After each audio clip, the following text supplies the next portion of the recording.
Wellers. Let's talk about fish. What a great lean protein source, okay?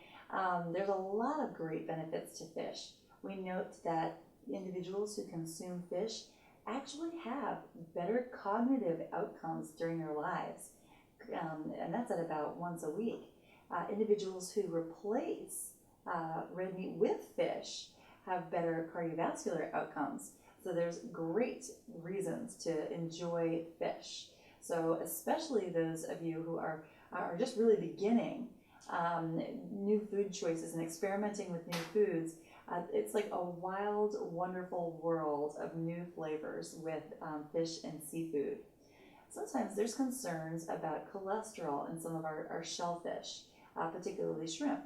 If cholesterol is a concern for you, we're going to prioritize your diet around saturated fat. And while we'll watch the cholesterol intake, it won't be as big of a concern as our saturated fats, okay? So, enjoy in moderation some of our higher cholesterol shellfish. Other ways to fish, I have a pack of tuna here, a good old-fashioned pack of tuna. For those of you really beginning with seafood, it is inexpensive, it is convenient, it is portable, so that is an easy choice for a lot of you. Choose light over albacore or white, okay? So light over white. And you're also going to choose packed in water instead of in oil, just to keep the calories down a little bit. And then you choose light over white because it's just lower in mercury. We aren't as concerned about mercury as we used to be. Okay, this is because we've done a lot of research about the impact of mercury from consuming it through fish. As it turns out, fish is also high in selenium, which binds to mercury and renders it unabsorbable. So that's why children born to mothers in Japan and Norway who eat the world's the most of the world's fish, and especially the higher mercury traces, still seem to have children with higher IQs. So we'll take a note from them that fish, mercury in fish isn't necessarily the worst thing in the world because of the selenium. So that's great. Mother Nature knows what she's doing.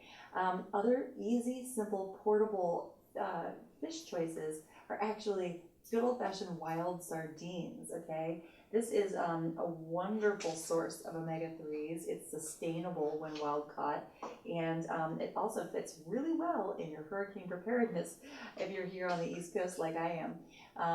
So enjoy that portable, easy solution for a protein on the go. What about other fish? Where does it come from? It comes from all over the world right now. Some of it is sustainable, some of it isn't. Please reference the handout to find out more information. But from there, you're looking at, as a rule of thumb, choosing fish from colder waters because they have a lower pesticide load and they're more likely to be fresh, wild caught, instead of farmed. Okay. So here we really go into advanced mode. If you are just beginning your journey with seafood, don't worry about this right this second, but we're really looking at minimizing our consumption of fish from waters that might be full of pesticides and chemicals. So just make sure as you choose fish that you're comfortable with the water that they've been swimming in, all right, because that ends up in our bodies. So choosing wild fish from cold waters is going to be overall healthier for you, and typically has a higher omega-3 to omega-6 ratio to boot. So that's a great choice. Farmed fishes, I believe, will have their day with us again in health. Right now, they're few and far between. Most farmed fish have a higher pesticide load, may or may not have been given antibiotics, and aren't necessarily eco-friendly.